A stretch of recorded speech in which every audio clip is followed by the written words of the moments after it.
Bueno, ya estamos, así que voy a empezar.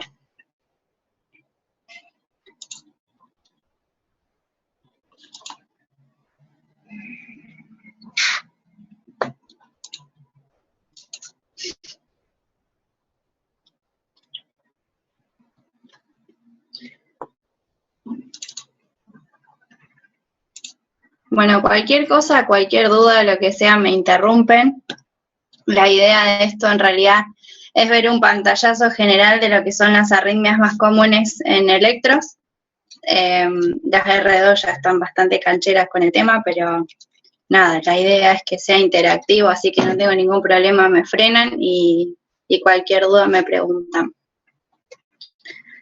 Bueno, las arritmias cardíacas son muy prevalentes en todos los grupos de edad, pueden darse tanto en el contexto de una cardiopatía subyacente como en corazones estructuralmente normales. Aunque las formas de presentación clínica de las arritmias son muy diversas, las células comparten propiedades electrofisiológicas comunes. Tenemos tres causas principales que van a desencadenar los distintos tipos de arritmias, y ellos son, esperen que voy a sacar esto. Alteraciones del automatismo, que pueden ser por automatismo normal alterado o por directamente automatismo anormal. La otra es la actividad desencadenada, que puede ser postpotenciales tardíos o postpotenciales precoces. Y por último, por medio de la reentrada, que puede ser una reentrada anatómica o una reentrada funcional. Dentro de los trastornos de la formación del impulso, hablamos recién del automatismo. El automatismo normal alterado tiene que ver con que las células especializadas, como las del nódulo sinoauricular o el nódulo auriculoventricular y el sistema de His-Purkinje, así como también algunas células de las aurículas, tienen la propiedad de automatismo o actividad de marcapasos. ¿Qué quiere decir esto? Que pueden directamente excitarse por sí solas, ¿no? Sin ningún otro estímulo. Y la supresión o la potenciación de esta actividad puede derivar en arritmias. La frecuencia de descarga está determinada por la interacción entre tres factores, que son el potencial diastólico máximo, el potencial umbral al que se inicia el potencial de acción y la rapidez o la pendiente de la despolarización en la última fase del potencial de acción, que corresponde con la fase 4. Entonces tenemos distintos mecanismos que van a generar el aumento del automatismo normal. Acá tenemos en la primera figura lo que es un automatismo normal, donde tenemos el potencial diastólico de membrana, el umbral y al valor al que llega. En la imagen número 2 tenemos un aumento del umbral de voltaje. En el caso número 3, que es la figura número C, tenemos una disminución del potencial diastólico de membrana. Y en el caso de la figura número D o 4, tenemos el aumento de la pendiente a nivel de la despolarización o de la fase 4. La actividad parasimpática lo que hace es reducir la frecuencia de descarga de las células marcapasos al liberar acetilcolina y a su vez hiperpolarizar las células mediante un aumento de la conductancia de los canales de potasio. En las taquicardias debidas a un aumento del automatismo normal es esperable una reducción transitoria de la frecuencia en respuesta a maniobras vagales, con una transitoria aceleración al cesar la maniobra. Esto, por ejemplo, es lo que hacemos cuando hacemos el masaje del seno carotídeo, o la estimulación del reflejo nauseoso, o cuando le decimos a las personas que generen lo que es la maniobra de Valsalva. La característica distintiva del automatismo normal es la supresión por sobreestimulación. ¿Qué quiere decir esto? Que una vez finalizada la sobreestimulación se produce un retorno gradual a la frecuencia de descarga intrínseca, que se denomina el periodo de calentamiento. El grado de supresión y el tiempo de recuperación son proporcionales a la frecuencia y a la duración de la sobreestimulación aplicada. Este mecanismo desempeña un papel importante al inhibir de forma continua la actividad de las células del marcapasos subsidiarios, cuáles son las otras células que responden cuando el marcapaso principal no está funcionando. Esto, por ejemplo, es lo que ocurre en aquellos pacientes que tienen marcapasos externos, y este es el mismo mecanismo, que es un mecanismo en realidad natural de las células cardíacas, por el cual inhibe el ritmo intrínseco del paciente en este caso. ¿Qué quiere decir el automatismo anormal? La frecuencia intrínseca de un foco automático anormal va a depender exclusivamente del potencial de membrana. Cuanto más positivo sea el potencial de membrana, más rápida será la frecuencia automática. El automatismo anormal puede aparecer en casos, sobre todo de alteraciones de medio interno, en casos donde el potasio extracelular está elevado, donde el pH intracelular está bajo y donde hay exceso de catecolaminas. ¿Cuál es la diferencia entre el automatismo normal alterado y el automatismo anormal? Bueno, que el automatismo anormal es menos sensible a la supresión por sobreestimulación, que es lo que vimos recién. Ahora vamos a hablar de la actividad desencadenada, que era el otro efecto, digamos, que tenemos para generar arritmias. La actividad desencadenada, o triggered activity, se define como la iniciación del impulso causado por postpotenciales, quiere decir que son oscilaciones del potencial de membrana que se producen durante o inmediatamente después de un potencial de acción precedente, o sea que la célula todavía está excitada. Cuando alcanzan el potencial umbral se genera un nuevo potencial de acción que genera una nueva respuesta desencadenada y lo que hace es continuar el mecanismo. Se describen dos tipos de postpotenciales, que lo hablamos al principio. Los postpotenciales precoces, que se producen durante la fase 2 y 3 del potencial de acción, y los postpotenciales tardíos, que se producen después de completar la fase de repolarización. Entonces acá tenemos un esquema de lo que sería un potencial de acción normal, y en este caso tenemos con un postpotencial precoz, y en este caso con un postpotencial tardío. La actividad desencadenada por postpotenciales tardíos, a medida que se reduce la duración del ciclo cardíaco, la amplitud y la frecuencia de los postpotenciales tardíos aumenta, por lo que es de prever que la iniciación de arritmias desencadenadas por postpotenciales tardíos ocurra cuando aumenta la frecuencia cardíaca. Con la sobreestimulación, la actividad desencadenada puede enlentecerse hasta que se termina, o por lo contrario, puede causar una aceleración por sobreestimulación, o sea que podemos tener estas dos variantes.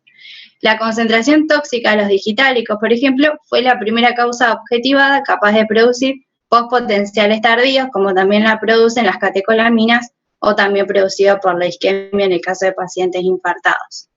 La adenosina se ha utilizado como maniobra para establecer el diagnóstico de los postpotenciales tardíos, que los puede abolir los postpotenciales tardíos inducidos por catecolaminas, pero no altera los postpotenciales tardíos cuando son secundarios a la inhibición de la bomba de sodio-potasio. Dentro de lo que es la actividad desencadenada por postpotenciales precoces, hay distintos agentes y distintas situaciones que pueden conducir a una disminución de la corriente de salida o aumento de la corriente de entrada, presentando las condiciones necesarias para que se produzcan postpotenciales precoces. La más conocida de estas es la prolongación del intervalo QT, que lo vemos en una lista larga de fármacos. Acá hay algunos ejemplos que lo que hacen es generar bradicardia o bloqueo B completo, y puede ocurrir por distensión mecánica, por hipopotasemia, hipoxia, acidosis, concentración de potasio extracelular baja, concentración de calcio extracelular baja, de magnesio, fármacos antiarrítmicos de clase 1A como la propainamida, o de 1B como la flecainida, de clase 3 como la amiodarona, el sotalol, y bueno, y después las fenotiacinas, antidepresivos tricíclicos y tetracíclicos, la eritromicina, antihistamínicos, y bueno, el celcio, amiloido ovario, que por ahí no son tan comunes. Dentro de lo que son los trastornos de la conducción del impulso, lo más frecuente es que los impulsos se bloqueen a frecuencias rápidas, como resultado de una recuperación incompleta de su periodo refractario. Cuando un impulso llega a un tejido que todavía se encuentra refractario, la conducción no se produce o se transmite como un latido aberrado. Este es el mecanismo habitual que explica varios fenómenos como el bloqueo o la conducción funcional, solo por una de las ramas de las de His de un latido prematuro. Uno de estos ejemplos es el fenómeno de Ashman, que es el que vemos acá, durante la fibrilación auricular o la conducción aberrante dependiente de la aceleración. Este fenómeno de Ashman lo que describe es que hay un periodo RR prolongado, seguido de un periodo RR corto, y luego se genera una extrasístole con imagen esta de aberrancia. Fíjense que acá pasa lo mismo, tenemos un periodo RR largo, luego un periodo RR corto, y vemos otra vez la misma imagen. Bueno, y por último, la reentrada. El ciclo cardíaco se inicia en el nódulo sinoauricular y continúa propagándose hasta activar todo el corazón. Cuando las fibras despolarizadas se encuentran en una fase completamente refractaria, el impulso se extingue. Pero si un grupo aislado de fibras no se ha activado durante la onda inicial de despolarización, estas fibras pueden excitarse antes de que se extinga el impulso porque aún están a tiempo de despolarizarse. Entonces, dentro de la reentrada tenemos dos tipos. Una que es la reentrada anatómica o clásica, en la que el circuito está determinado por estructuras anatómicas, y la otra es la funcional, que incluye a su vez diferentes mecanismos. Vamos a empezar con las primeras imágenes, que son trastornos aislados del ritmo, que es por ahí la más frecuente y muchas veces es una consulta frecuente de los pacientes por palpitaciones, son las extrasístoles. Las extrasístoles son latidos prematuros y se deben a una despolarización que se adelanta al ritmo sinusal por la presencia de un foco automático, una reentrada o una despolarización anormal de la membrana. Según su localización pueden ser auriculares de la unión auriculoventricular o ventriculares. Las auriculares bloqueadas o no conducidas son la causa más frecuente de pausas en el ritmo cardíaco. Entonces acá tenemos una extrasístole seguido de una pausa compensatoria, ya que este latido es el que se adelanta. Y en este caso tenemos lo mismo, pero fíjense que este tiene un QRS ancho, cambia completamente la polaridad del resto de los complejos, y este es prácticamente idéntico a los demás. Así que ahora vamos a ver cuáles son las características de cada uno. Dentro de las extrasístoles ventriculares, son latidos adelantados que provienen de un foco ectópico localizado en alguno de los ventrículos. Se reconocen por la aparición precoz de un QRS ancho no precedido de onda P, que esta es la característica de las ventriculares, quedando habitualmente la P retrógrada o enmascarada en el interior del QRS. O sea, ¿qué quiere decir? No es que la P no está, sino que no la vemos. Y con ST o una onda T anormal, habitualmente de polaridad opuesta a la del QRS. Siguen de una pausa compensadora completa, y acá tenemos la característica que la distancia que separa los dos latidos que contienen la extrasístole, perdón que puse él, es igual al doble de la distancia que separa a los dos latidos sinusales normales. Fíjense que acá tenemos la extrasístole con la pausa compensatoria, entonces, desde el inicio del extrasístole hasta el final de este complejo, o el inicio, mejor dicho, el QRS, vamos a tener lo mismo que lo que lleva o lo que dura un periodo RR normal. Se habla de bigeminismo cuando alternan un latido normal y una extrasístole, como podría ser este segmento, un latido normal y una extrasístole, un latido normal y probablemente siga una extrasístole. Y trigeminismo cuando alternan dos latidos normales y una extrasístole. En este caso tenemos un fenómeno que asusta bastante, que se llama el fenómeno R sobre T, donde tenemos una onda T que no termina de finalizar y enseguida se monta una extrasístole, y esto generalmente lo que desencadena es una taquicardia ventricular. Bueno, dentro de lo que son las taquiarritmias, la taquicardia sinusal fisiológica corresponde a una potenciación de descarga del nódulo sinusal en respuesta al estrés fisiológico y se caracteriza por un aumento de la pendiente de la despolarización de la fase 4 en las células del nódulo sinusal. Es la arritmia más frecuente y bueno, aparece ante ciertas situaciones, puede ser de estrés o en caso de ejercicio. Bueno, es un motivo de consulta muy frecuente, pero es un patrón completamente normal. Otra taquiarritmia, que acá ya tenemos por ahí algunas otras cuestiones para analizar, es el flúter o el aleteo auricular. El frente de onda circula por la aurícula derecha alrededor del anillo de la válvula tricúspide y es el ejemplo más frecuente del circuito de macro reentrada. Ritmo ventricular irregular y ondas P en dientes de sierra, que en este electro se ve bastante feo, pero bueno, es la típica imagen que se le dice en serrucho o en dientes de sierra. Lo que tenemos como característica es que a nivel de dedos de 3 y ABF se ven bien claros estos serruchitos, ¿sí? Que tal vez no se ven con tanta claridad en el resto de las derivaciones, con una frecuencia de los serruchitos de 250 a 350 por minuto.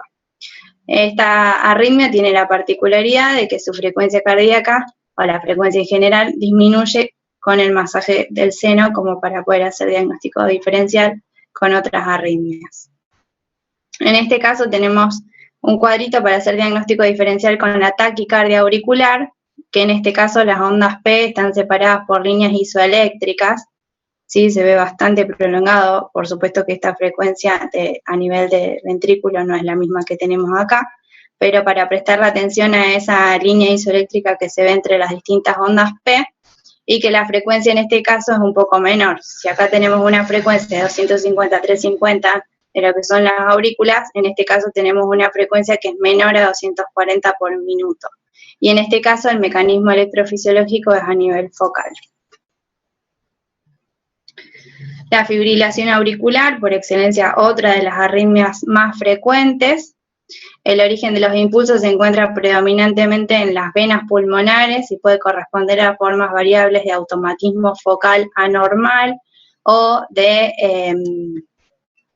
actividad desencadenada en la vena o de circuitos de microrreentrada alrededor de las desembocaduras de las venas, las cuales no solo contribuyen a la iniciación de la fibrilación auricular, sino que también van a participar en el mantenimiento de la arritmia. El mantenimiento, a su vez, es consecuencia de la presencia de múltiples pequeñas ondas de reentrada o un circuito rotor madre, así como una actividad de alta frecuencia de las aurículas. El remodelado estructural y eléctrico que genera esta arritmia en particular, con el paso del tiempo, contribuye a producir el sustrato arritmogénico. Más tiempo el paciente continúa con la fibrilación auricular, más probabilidad de que las aurículas se dilaten y eso a su vez alimenta a que se mantenga esta arritmia. Acá podemos ver la característica de la fibrilación auricular. Fíjense que los complejos QRS son irregulares y que no tenemos las ondas que teníamos en el aleteo, sino que acá la actividad es completamente irregular. Y acá por debajo podemos ver también un registro un poquito más largo. La taquicardia auricular focal, acá tenemos, sí, los QRS son bien regulares, pueden deberse a automatismo, actividad desencadenada, mecanismo de reentrada, o sea que puede ser generado por cualquiera de las tres, y pueden diferenciarse según su comportamiento en respuesta a diversas maniobras. Uno puede hacer masaje del seno o pedirle al paciente que haga maniobra de Valsalva, y lo que podemos ver es cómo los complejos del QRS se abren, como decimos vulgarmente, y podemos divisar bien cómo por debajo continúa con esta taquicardia auricular. En este caso, a diferencia de la primera, tenemos una taquicardia auricular multifocal, donde acá tenemos 3 o más focos ectópicos a nivel auricular, por lo que en electro vamos a ver 3 o más ondas P distintas con intervalos PR y RR irregular. Donde acá eso no lo tenemos, es completamente regular. Acá sí lo que tenemos que hacer inicialmente es hacer un diagnóstico diferencial con la TPS, que ahora la vamos a ver también. La taquicardia de reentrada del nódulo auriculoventricular, esta frecuente taquicardia supraventricular paroxística, se produce por el mecanismo de reentrada clásico. Entonces acá lo que tenemos es la presencia de 2 vías en el nódulo auriculoventricular que presentan diferentes propiedades electrofisiológicas para poder hacer posible esta arritmia. Entonces acá tenemos un esquema. En condiciones normales un impulso sinusal se desplazará por ambas vías, ¿sí? Tenemos una vía hacia la izquierda y una vía hacia la derecha. En respuesta a un estímulo prematuro, como puede ser en este caso, el estímulo puede bloquearse en la vía rápida, que es esta, ¿sí? Y a causa de un periodo refractario más largo y propagarse por la vía lenta, que es esta. Si la conducción es suficientemente lenta, la vía rápida previamente bloqueada, como pasa en este caso, puede tener tiempo para recuperarse, generando un circuito de reentrada, que se traduce en una taquicardia del nódulo auriculoventricular cuando se perpetúa, como la que podemos ver en este caso. La taquicardia paroxística supraventricular puede ser generada con el mecanismo que vimos recién, se debe a un mecanismo de reentrada en más del 90% de los casos a nivel del nodo auriculoventricular, por reentrada nodal o por vía accesoria, y suele interrumpirse con maniobras vagales o con adenosina que bloquean el nodo AB temporalmente. Entonces acá tenemos un paciente que venía con una TPS y que responde luego del masaje del seno carotidio con una pausa sinusal y luego comienza una extrasístole supraventricular, quiero creer que arrancó con ritmo sinusal normal. La taquicardia de la unión auriculoventricular se producen de una forma característica desde un foco ectópico de la unión en contexto de un aumento del tono adrenérgico o ante el efecto de algún fármaco en pacientes con disfunción del nódulo sinusal. O sea, estos pacientes ya tienen disfunción del nódulo sinusal a los que previamente se ha practicado una intervención o que presentan toxicidad digitálica. Pueden estar relacionadas con un aumento del automatismo normal o anormal o por actividad desencadenada. Entonces acá lo que vemos es una arritmia que es regular, un QRS estrecho, y no tenemos la posibilidad de ver la onda P porque directamente está desencadenada a nivel de la unión. Las formas primarias o congénitas, si se hacen permanentes, conducen a cardiomegalia e insuficiencia cardíaca congestiva hasta un 60% de los casos. Cuando son secundarias a cirugía cardíaca, sobre todo en congénitas, afectando sobre todo a pacientes lactantes y niños, se caracterizan por ser paroxísticas y transitorias.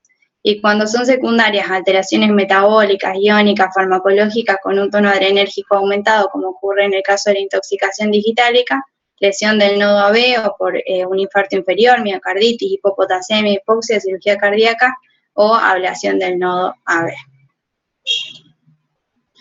En este caso tenemos otro patrón que es el ritmo idioventricular acelerado. Se cree que se debe al automatismo anormal y generalmente en la mayoría de los casos está relacionado con la fase aguda del infarto de miocardio, así como la intoxicación por cocaína, la miocarditis aguda, intoxicación por dioxina y el postoperatorio en la cirugía cardíaca.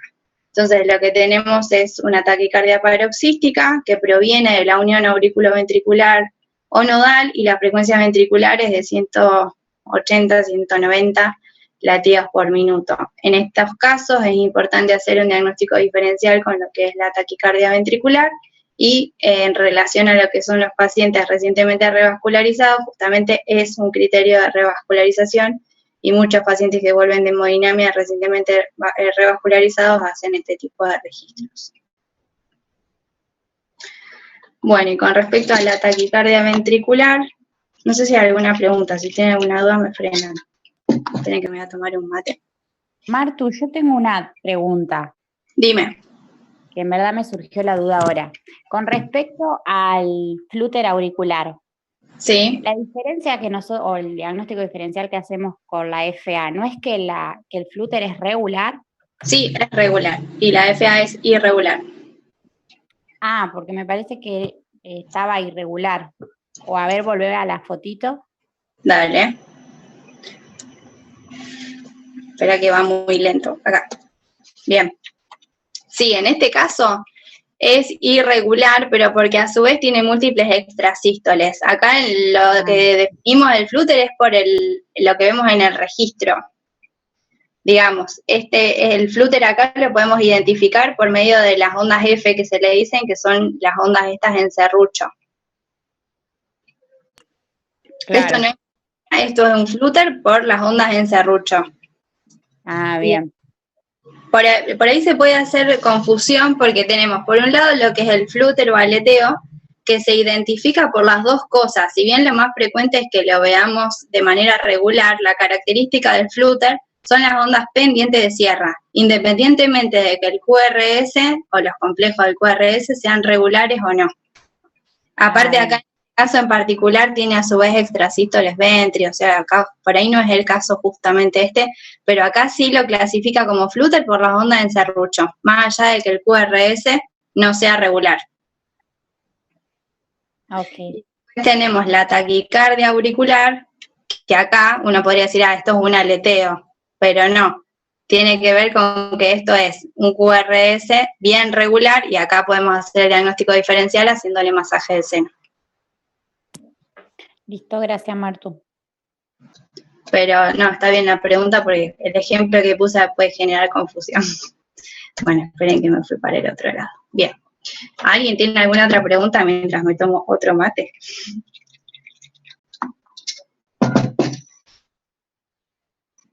Dale.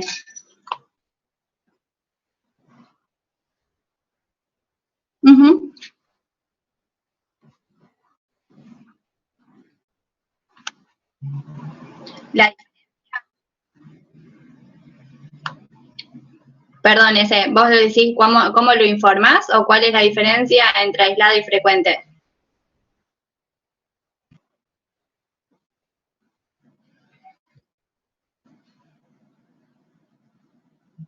Bien, siempre que vos veas un extrasístole, ventri o supra, lo mejor para mí es siempre describirlo, porque muchas veces los electros no los tenemos después. Entonces, ¿qué va a pasar?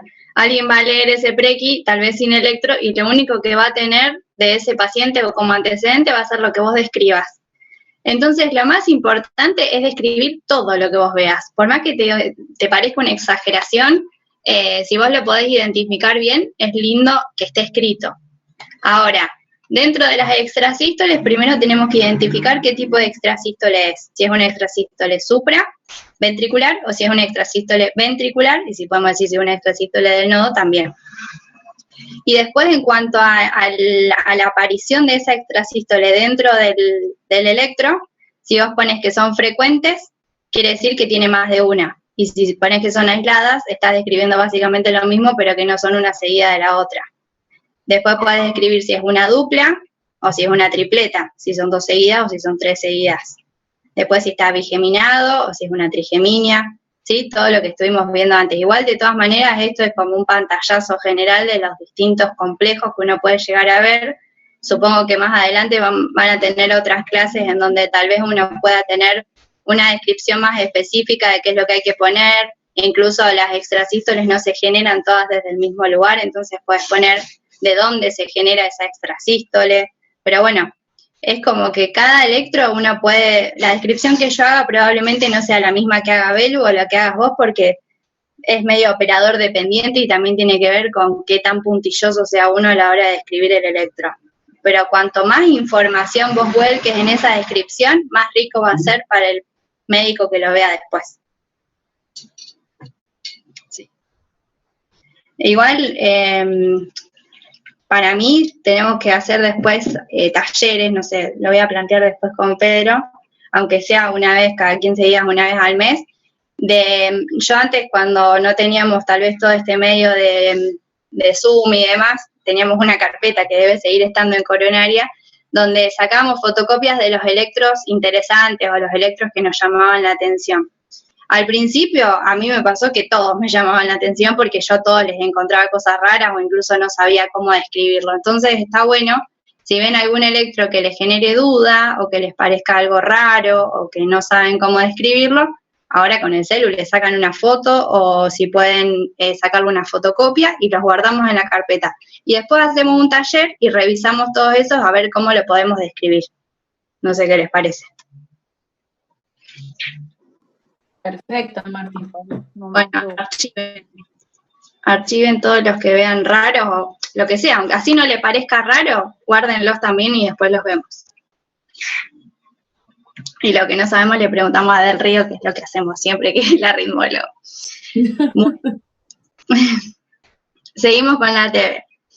La taquicardia ventricular, a la que todos le tenemos pánico, o por lo menos yo, puede tener distintas características y distintos comportamientos. Los mecanismos predominantes en la mayoría de las taquicardias ventriculares son el automatismo anormal, la actividad desencadenada y la reentrada. Fíjense que las arritmias más graves o las más complicadas y las que generan mayores descompensaciones en los pacientes están generadas por los 3 tipos de desencadenantes. Este es el mecanismo más frecuente como causa de TB, que es la reentrada.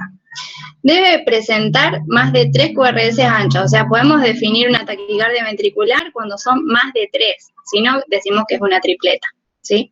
La frecuencia cardíaca tiene que ser mayor a 100 latidos por minuto y están originados, está mal escrito, debajo de las de His.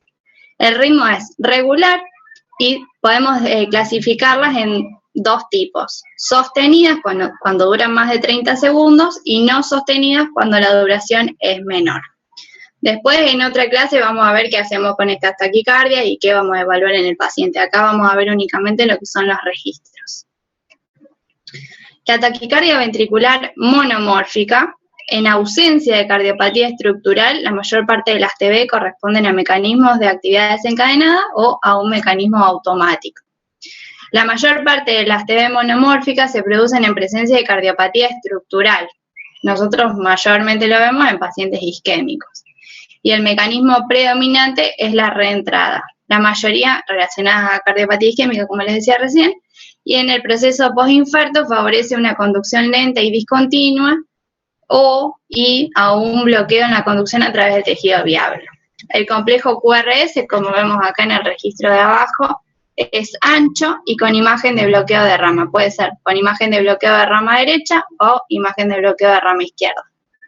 También se pueden producir taquicardias ventriculares en la displasia ritmogénica del ventrículo derecho, que es una patología en particular, y se produce un mecanismo de TB similar en el contexto de la miocardiopatía hipertrófica, las valvulopatías cardíacas, cardiopatías congénitas reparadas quirúrgicamente, la miocardiopatía infiltrativa, por ejemplo la sarcoidosis, y también en trastornos neuromusculares. Acá lo que vemos en la monomórfica es que todos los complejos son exactamente iguales.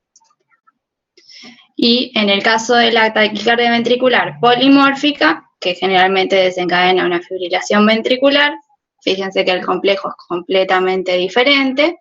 El desencadenante iniciador podría actuar a través de un mecanismo de actividad desencadenada, automatismo o reentrada, exactamente igual que la otra, pero el mantenimiento puede deberse a diferentes formas de reentrada funcionales. Entonces, a que el mantenimiento venga de distintos lugares, nos va a dar como resultado este registro que es completamente diferente al que teníamos en la imagen anterior. También es posible que la fibrilación ventricular pueda ser el resultado final común de un grupo heterogéneo de alteraciones eléctricas y que no sea posible identificar un único mecanismo que explique adecuadamente todas ellas. O sea, que termina en FB, no sabemos por ahí exactamente cuál es el mecanismo desencadenante. Esto puede aparecer en pacientes con intervalo QT largo, suelen ser autolimitados, pero pueden degenerar en fibrilación ventricular, y lo que podemos ver es que también tienen un QRS ancho, tienen un periodo, ahí me faltó la O, RR y morfología de QRS variable. Entonces acá lo que vemos es que los complejos entre sí son todos completamente diferentes. Vemos acá algunos complejos que tienen distinta polaridad. Vemos también acá un QT largo, ¿sí? Podría ser tal vez el QT largo el que se desencadene este ejemplo, como lo vimos recién. Y bueno, esto seguramente descompensa al paciente y termina en un paro o en, bueno, complicado. Seguramente este paciente no debe haber terminado bien. Bueno, con respecto a lo que es el QT largo. El síndrome del QT largo lo tenemos cuando el paciente ya presenta síntomas. El QT largo lo podemos ver en distintos registros. Una cosa es lo que es la morfología del QT y lo que es el patrón del QT, y otra cosa es lo que es el síndrome, que es cuando ya el paciente presenta síntomas y padece la enfermedad. Ocurre por trastornos tanto congénitos como adquiridos, sobre todo a través de determinados fármacos. O sea, el paciente ya tiene el patrón, ya tiene la característica, y hay algunos fármacos que lo que hacen es desencadenar el síndrome. Y pueden causar un intervalo QT largo a causa de una prolongación de la fase de meseta dentro de lo que es el potencial de acción. Estos trastornos ocasionan disfunción de los canales de potasio y de sodio, prolongando la repolarización ventricular, por eso lo que se prolonga es el segmento QT. El inicio de la arritmia se produce a causa de postpotenciales precoces, potenciados a su vez por la acumulación de calcio intracelular durante la meseta del potencial de acción prolongado. No solo tenemos que evaluar la duración del QT, sino que también tenemos que evaluar la morfología. Entonces, para primero poder evaluar o decir que tenemos un electro con un QT largo, tenemos que hacer el QT corregido en primer lugar para ajustarlo a la frecuencia cardíaca. En segundo lugar, una vez que tenemos, de todas maneras, por ejemplo, en este electro no hace falta ni saber la frecuencia para interpretar que el QT está sumamente prolongado y que esto no va a terminar bien. Pero bueno, me tiene que llamar la atención tanto la frecuencia, la duración, perdón, del QT, como la morfología que tiene en este paciente. Dentro de lo que es el síndrome del QT, que podemos conocer en la patología, tenemos distintos tipos. Acá tenemos el tipo 1, el tipo 2 y el tipo 3. Podemos ver cuál es la corriente iónica que está afectada. En los dos primeros están afectados con respecto a la corriente de potasio, y en el tipo 3 con respecto a la corriente de sodio. Entonces tenemos el efecto funcional, fíjense que los de potasio se corresponden hacia abajo y el de sodio hacia arriba, y la frecuencia que tenemos entre cada uno, el más frecuente, o los dos más frecuentes generalmente son los dos primeros y el tercero es el más extraño. El patrón de lo que vamos a ver en el electro, tenemos el primero, tenemos lo que es la repolarización, digamos, bien picuda y prolongada, como podría ser acá, lo que vemos acá en esta imagen. En el tipo 2 es en doble lomo, y en el tipo 3 es bien isoeléctrico inicialmente, con una T bien tardía. Y después, para desencadenar estos patrones o para desencadenar las arritmias en estos pacientes, tenemos distintas cuestiones que van a desencadenar la arritmia y generalmente terminan en muerte súbita. Entonces, el tipo 1 va a estar desencadenado por el ejercicio en un 68%. Estos son los pacientes que hacen muerte súbita dentro de la actividad física y que desconocen esta patología y terminan en muerte súbita, muchas veces pacientes jóvenes. Emociones en un 14% durante el sueño y el descanso, que es la muerte súbita durante el sueño, y en otros en 19%, pero fíjense que el ejercicio es la mayoría. Dentro del tipo 2 también por el ejercicio, pero principalmente acá estos pacientes desencadenan las arritmias con las emociones, y en el tipo 3, que es lo más extraño, o sea, el síndrome más extraño, perdón, o el patrón más extraño, aparece durante el sueño y el descanso. Esto muchas veces pasa en los bebitos recién nacidos cuando hacen la muerte súbita también durante el sueño. La penetrancia, digamos, la mayoría se ve en el último, que es el más raro. Y todo lo contrario, los otros patrones o el otro síndrome que tenemos es el de QT corto.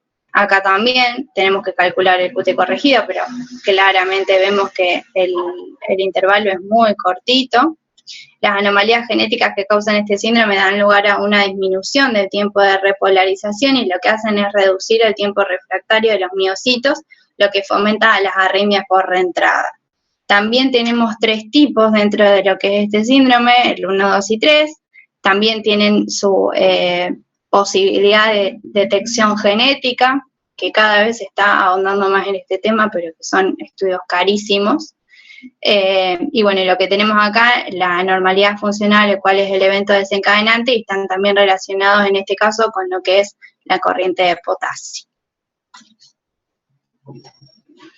Otro síndrome también importante y peligroso es lo que es el síndrome de Brugada. En este caso, lo mismo que hablábamos con respecto al QT, tenemos por un lado los patrones que vamos a ver dentro del electro en el paciente sin ningún síntoma, pero que ante ciertas circunstancias lo que hacen es desencadenar las arritmias y pueden aparecer clínicamente como síncopes o como muerte súbita recuperada o no. Y también tenemos 3 tipos. El síndrome de Brugada tiene que ver con mutaciones genéticas. Estas mutaciones causan una reducción en la corriente de entrada de sodio en el pericardio y el tracto de salida ventricular derecho, que son la causa del síndrome, y como consecuencia de la alteración iónica, la corriente de salida de potasio no tiene oposición en algunas localizaciones epicárdicas, dando origen a la dispersión epicárdica de la repolarización, creando una ventana de vulnerabilidad durante la cual un impulso prematuro puede desarrollar una arritmia de reentrada. Hay una lista de fármacos que pueden desencadenar las arritmias, como también puede ser desencadenado por fiebre o por alguna situación de estrés. Así que es importante poder detectar estos patrones en los electros habituales de los pacientes dentro de un control o dentro de un prequirúrgico para alertar de este posible síndrome y realizar prevención por medio de un cardiodefibrilador eventualmente. tenemos el tipo 1, que vemos este ST con una onda bien cóncava hacia arriba, un ST parece una elevación del ST, que se dice que es aleta de tiburón, si no me equivoco, que es la más llamativa. Después tenemos esta otra que es una onda cóncava, ¿sí? Hacia abajo a nivel de lo que es la repolarización, y esta otra que es bastante parecida con respecto a la anterior.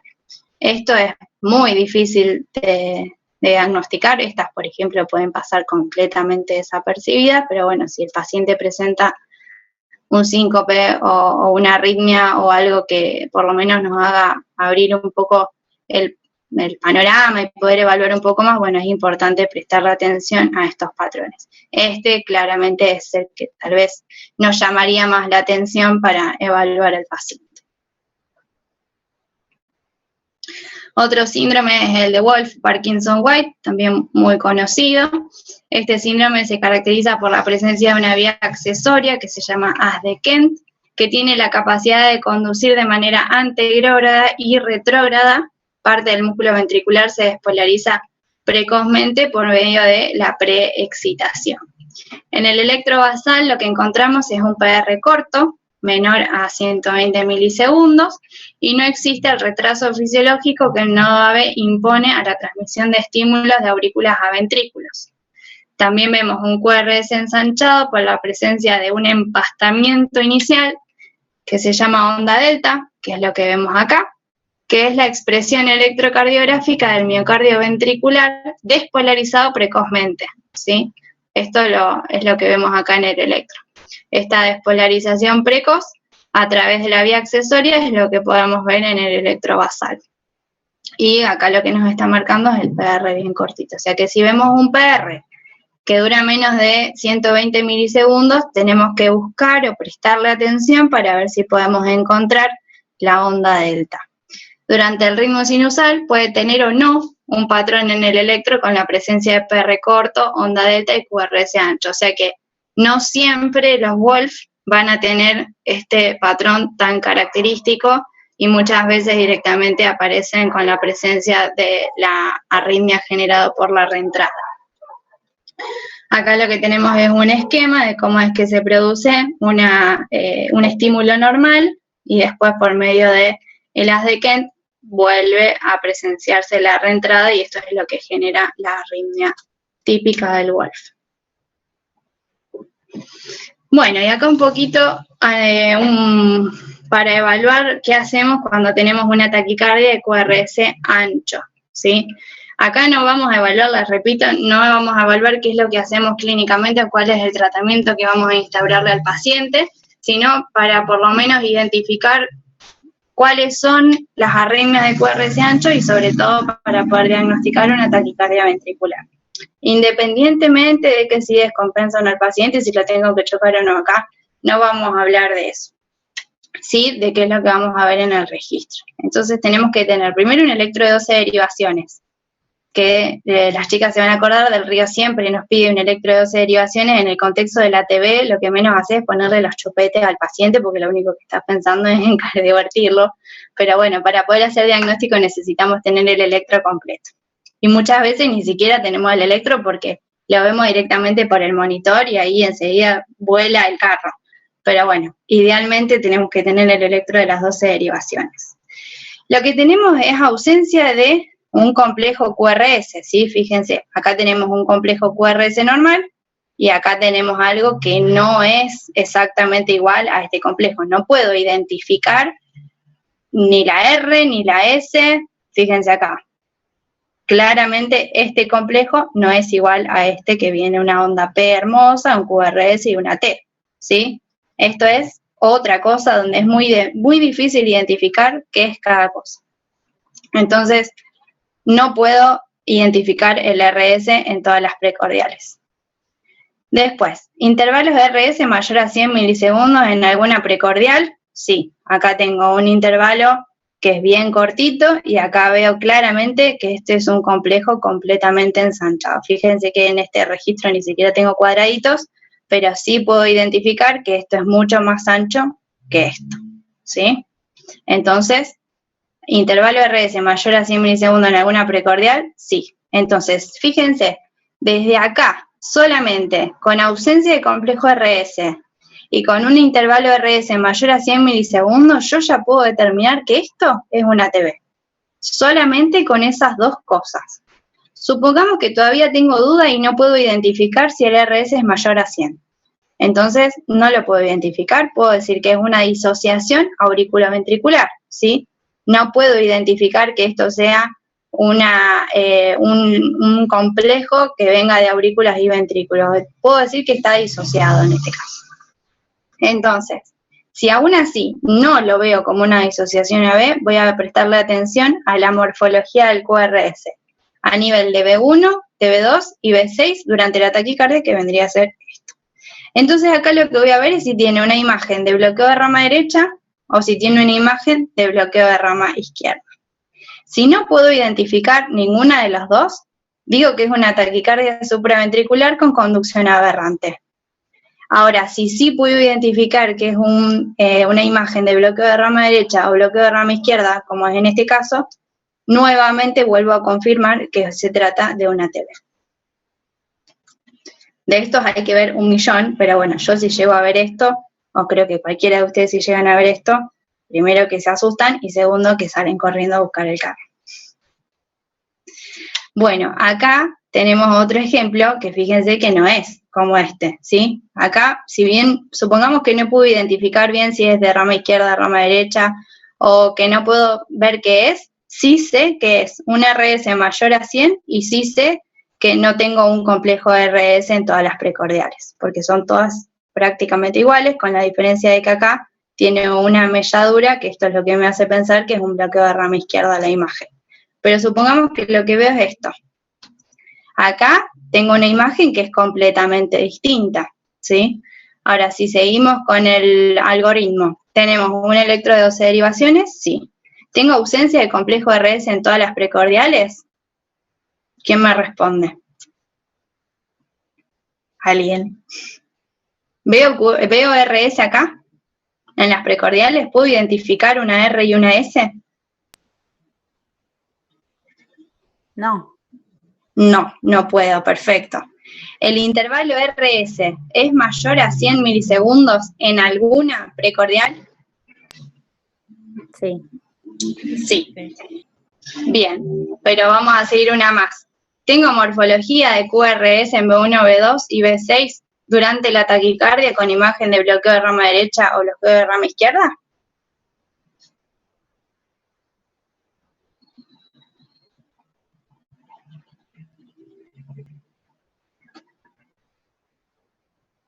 Fíjense que son prácticamente todas iguales.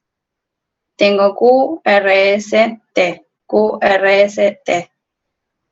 Acá tengo una RS y una T ahí chiquitita.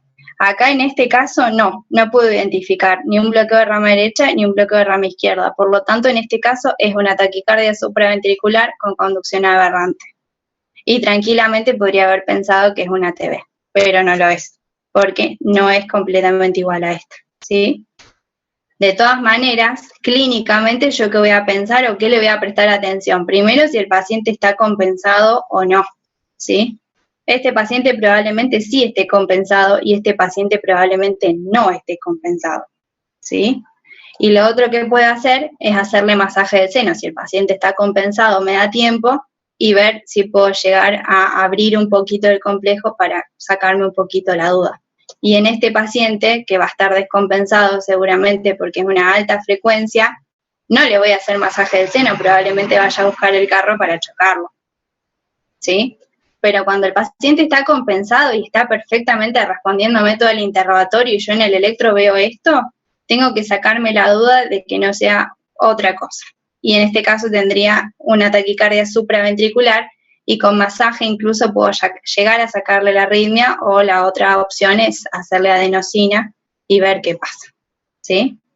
Es muy difícil identificar si es una ATV o no, por eso el algoritmo es importante, por lo menos para tenerlo en la cabeza, tal vez no para sacar el celo en ese momento con el paciente descompensado, pero sí para pensar que no todas las taquicardias de QRS ancho son todas TB, ¿sí? Porque no lo son. Bien, seguimos con el mismo tema. Ante una taquicardia de QRS ancho, tengo que evaluar la existencia de una disociación auriculoventricular, el ritmo auricular y el ventricular si son independientes entre sí. Pueden aparecer latidos como vemos en esta, ¿sí? Estos latidos que están acá previos a la TB, son estos, son latidos de fusión o de captura y son 100% específicos de la taquicardia ventricular. O sea, si yo dentro del registro tengo la suerte de que engancho justo latidos de este tipo, que son todos diferentes entre sí, y después desencadena la arritmia, tengo un 99,9% de seguridad que es taquicardia ventricular.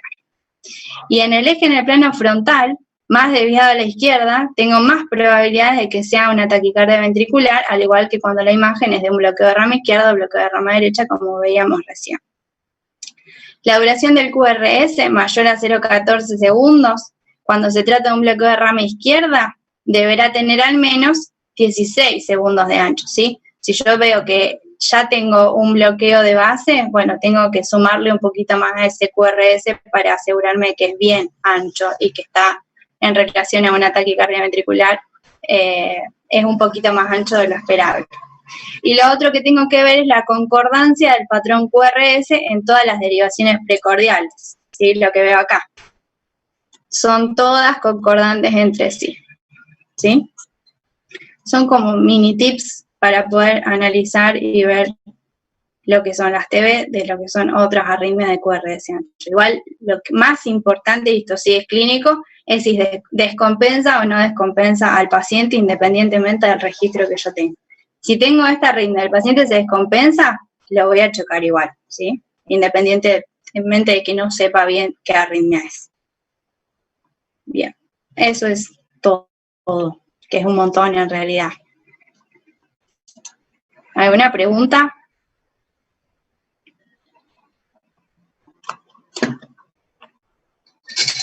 Muchas, ninguna.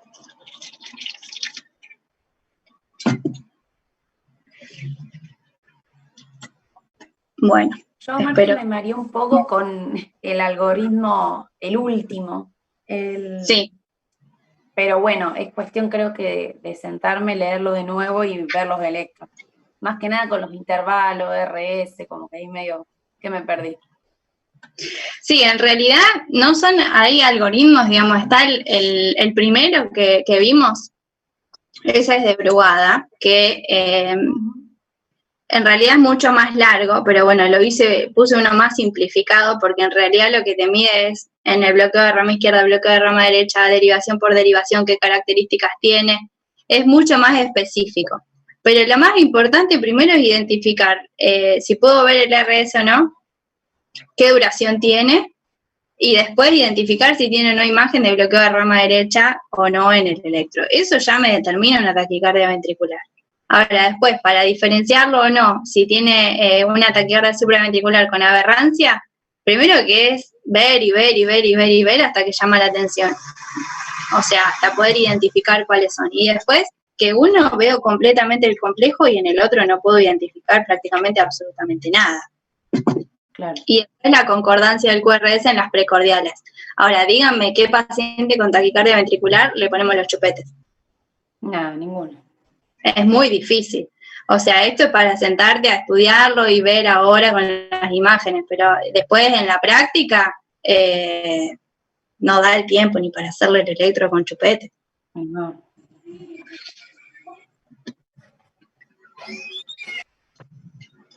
¿Alguna otra cosa?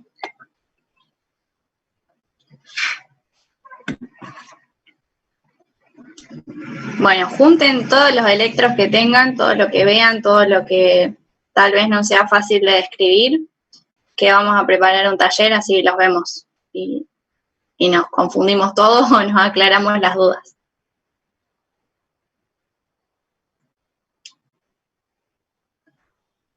Bueno. Gracias, Martu. Nos vemos. Besos para todos. Gracias, Martín. De nada. Chau, chau.